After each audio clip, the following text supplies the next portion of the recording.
Welcome back to Common Ground, an inside look at Suffolk County. I'm your host, Sheriff Steve Tompkins.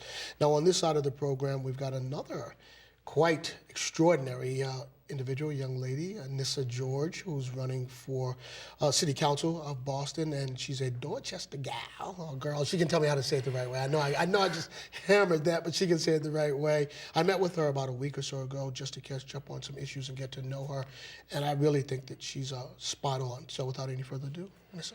Thank you very much. Thanks I'm for coming excited to be here. All right, how do I say it? All right, it's Annissa. No. Okay, what's Essaibi, yeah. George. Okay, but the Dorchester. Oh, dot girl, dot rat. There it is. It's all good. Born and bred. There it is. So why are you in this race? So I'm in this race for a couple of reasons. One, if you were born in Dorchester or raised in Dorchester, you've at some point in your life had the political bug. So this is me expressing mine. Yeah. But really, when I started to look seriously at the race, I thought this was the year to run. And as a mother and as a teacher and as a small business owner, I feel I have a lot to offer the city as a whole, and I think that my voice is an important voice to have on the city council. How many kids do you have, and are they in the public school system? I have 4 children. My oldest just turned 9 this last week, and then I have 7-year-old triplets. And no, they're not. They're at Pope John Paul Catholic Academy, the old St. Margaret's School. Okay. It's actually the same grammar school my husband and I went to as children. Okay. So it's really nice to have them at their school. I would ideally love my kids to be in the Boston Public Schools. I'm a Boston Public School teacher. And our kids, we had a tough time with the lottery, and our kids didn't get a placement in kindergarten. So they started at Pope John Paul, and that's where they are. So where do you stand on the school issue, whether it's public schools or charter schools? Where do you come down on that? I am a firm supporter in the charter cap. I understand that charter schools are here to stay, and we've got to learn, sort of figure out a way to work with them in tandem. But I'm a Boston Public School teacher. I'm a proud BTU member, and I think that as a city, we need to put our resources, our energy, all of our sort of mental, brain capita into the Boston Public Schools to really make sure that they're working for our families. Because the charter schools really just are a small piece of seats in the city of Boston. Where it's at is in the Boston Public Schools, and we need to make sure that we're working towards making them as successful as possible. So the campaign has gone on, I think you mentioned earlier that you jumped in April or May, so you've been doing this for about 7 or 8 months now. Talk to me about, the difficulty or the kind of enriching, uplifting experience of actually running for office to be a public advocate. What's that like? Sure, it's exciting, and it's definitely tiresome. And I joke a little bit, as a mother of triplets, that was hard. This is easy. It's a lot of work, though, and it's actually very similar in some ways to having triplets. Not that anything equates to being a parent or a mother, but it's long days. And it's a great experience, and you're tired, and when you wake up the next day, you want to get right back at it. And I think that one of the greatest things that I've learned over the course of the campaign is there are some great things happening in our city, and there are these groups of people that outside of running for office, I'd never have the opportunity to really meet. And they're, just small groups of people, sitting in a living room talking about education, or talking about the city's development issues, or talking about crime, or whatever it is. But having an insight to what people are talking the most about at their kitchen table has been really cool. And to take it one step further, these are the things that I've been talking about my entire life.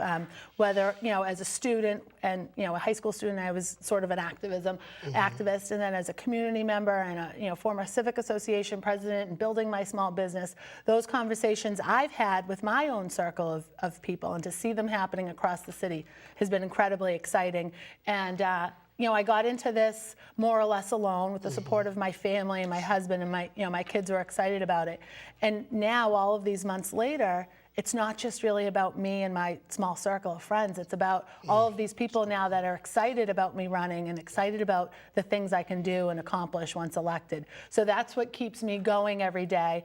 It's what gets me out of bed a little bit earlier than usual to sort of do that and do the family piece all at once. So it's been wonderful. It's been rewarding. I suggest that everyone should try it at least once if they're excited about politics. So talk to me about the camaraderie that you've developed with the other 18 folks running for office. I mean, you guys and gals and ladies have been in each other's company for quite some time with some regularity. Tell me about the relationships and how that developed. So a few of us had known each other in different sort of respects along the way, but we you spend the most time with your fellow candidates on the campaign trail. And we joke about carpooling, and we also, do a little whining on each other's shoulders in private, because truly you feel each other's pain, and you know the frustration, you know the exhaustion, only as much as your fellow candidates do. So that's been wonderful. I've made some really great friendships with folks in the top 8 and with folks that unfortunately didn't make the top 8. And those are relationships I'm sure that I'll keep for the rest of my life, because it's like nothing else that many people do. There's just those of us that have done it, and it's sort of a nice little special club that we belong to. And as you can tell, I try to put a positive spin on everything. And there are certainly, among the candidates, there are things that I disagree with. There are positions that I hold different than them. But I believe that each of the candidates is in it for the right reason. They all love Boston as much as I do, or almost as much as I do. And I think that I'm going to work with a few of them when elected. Right. So I'm sure that it'll be a positive and productive relationship. So you're a small business owner. Talk to me about the vibrancy of growing small businesses and larger businesses on the city council. Talk to me about what you would say to your fellow councilors and others about really growing that base. Yeah, absolutely. So I own the Stitch House, which is a yarn shop and fabric store on Dorchester Ave. I've had it for 6 years, and it's really grown into quite the business, if I do say so myself. There are only 2 yarn shops in the whole city of Boston, Stitch House and JP Knit and Stitch. I'm sorry, there's also bead and fiber in the South End, which is a little bit more bead oriented, but they do sell some yarns. But JP's Knit and Stitch, which I'd like people to support them, but the Stitch House is my shop on Dot Ave. We have developed sort of new community for ourselves within not just the residents of Dorchester, where my shop is located, but the greater Boston area. Folks come in from all over the place to visit my shop. Tourists come in to visit my shop and shop and buy product. But I think as a city councilor, the experiences of developing a small business, growing a small business, keeping a small business going for the duration, I think that experience is what I can offer as a city councilor, and understanding sort of the work that goes into building a business. I also am a former Main Streets director. I was the Fields Corner Main Street director a number of years ago, before I went into teaching. And I know that our small business districts are sort of the heart and soul of our neighborhoods and our city, really. Because we spend a lot of time as a city talking about what's happening in downtown Crossing, what's happening in the financial district, what's happening in the seaport. But we need to make sure that our focus remains on the businesses that are owned and operated by locals. And those are the small business districts like the one I live in, the one that I use. And I know as someone that's very proud of being born and raised in Boston, I want folks that move here to stay here. And one of the easiest ways for them to connect to their neighborhood is through their business districts, where they get their coffee, where they buy their paper, where they pick up a gallon of milk in the middle of the night. Those places are incredibly important to the vitality of a community. So being a small business owner, talk to me about the difficulty or not of not only mounting a business, but then to keep it up and running. My understanding is that the first 5 years generally of a small business or any business are the toughest. If you make it past that 5th year, then you've kind of got it going. Is it really difficult to mount and keep a small business running in the city? Well, the number one thing that you need to open a small business, and ironically, it's the same thing you need to build a campaign, is capital. You've got to have access to that cash in order to build a business, and to build one that you're proud of and that your customers will return to. One of the I guess I'm very proud of this, but it's also a sad state of the city that we live in. Customers will come into my shop for the first time, and they'll say, "Oh, wow, this shop should be on Newbury Street." And I say, well, Newbury Street's great, but why can't you expect this on Dorchester Ave? Exactly. So there's a little bit of a disconnect between business expectations in our neighborhoods and business expectations in our shopping districts. I'm curious. Because it's a beautiful shop. And I think every business owner in Dorchester should be a proud business owner, and I believe many of them are. We do have irresponsible business owners that don't maintain their shops or their businesses as great as they should. And as a Main Street person, Main Street's director, it was one of our biggest challenges, is making sure that business owners see that there's a particular image that you want to fulfill, because it's a self-fulfilling image. If you've got boarded up or covered up windows or grates and all of that, it really affects the way people view your business district. So I'm a big anti-grate person. Good for you. And and I've unfortunately had my shop windows blown out, and within 24 hours, at great expense, they're replaced. And those are the services that I think the city should be helping small businesses do. And the Main Streets programs do it to some degree. I think that we should be stretching the work that we do with the Main Streets into all areas of the city, and even stretching them within their own districts, because there's oftentimes a very bright line between where Main Streets district is and where the next, and then where it isn't. Right, okay. But you know what? I agree with you, and it's great that folks see your shop as a shop that is worthy of being on Newbury Street.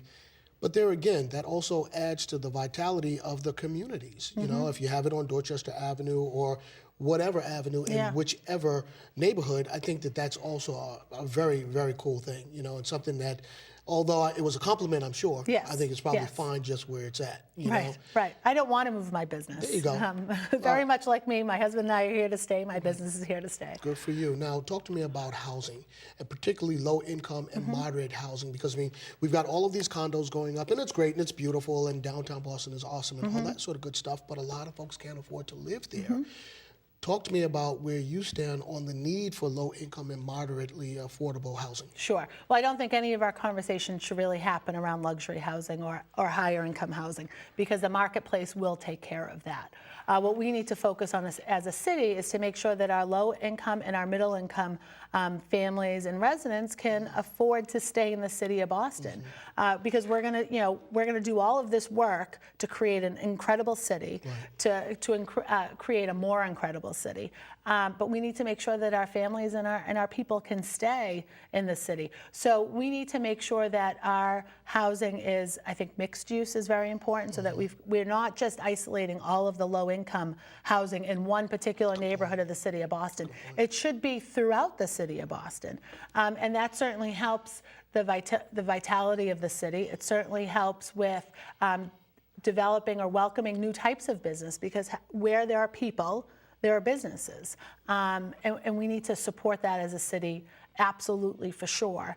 And we need to make sure that the affordability numbers match the income of our residents, so that they can stay. I don't want people to have an excuse to go. We need to have housing for them. We need to have jobs for them. We need to have an educational system for them, so that they want to stay and raise their families in the city, or be here by themselves. Even single people without children, or couples and families without children. Education's important because it affects their life. It affects the workforce. It affects their quality of day to day, and it certainly affects their property values. And I think that it should be, and it is important to most people in the city, regardless of their family unit. So with all the issues that you just ticked off, talk to me about healthcare and the importance of folks being able to have affordable health care. Where do you come down on that? Right, wow, we've gone the whole spectrum here Gotta today. get it all in. Well, as a mother of 4 children, as a family of 6, health care is incredibly important. And it's part of the reason why I work. It's what I need it for my family, especially with 4 young children who are, aim for lots of broken bones, and we've had 4 boys. Yes. A lot of sports, right? Sports and accidents and all, stitches and the whole 9 yards. But very seriously, my triplets were born 10 weeks premature. We needed an incredible amount of health care, very direct, specialized care for them at birth, and certainly while I was pregnant. But that health care should not be a question for people. It should not be a worry for people. We need to, because without it, what do you have? So we need to make sure that, the role that the city plays in healthcare is making sure that our workers are insured. That's the most direct role that I can play as a city councilor in healthcare.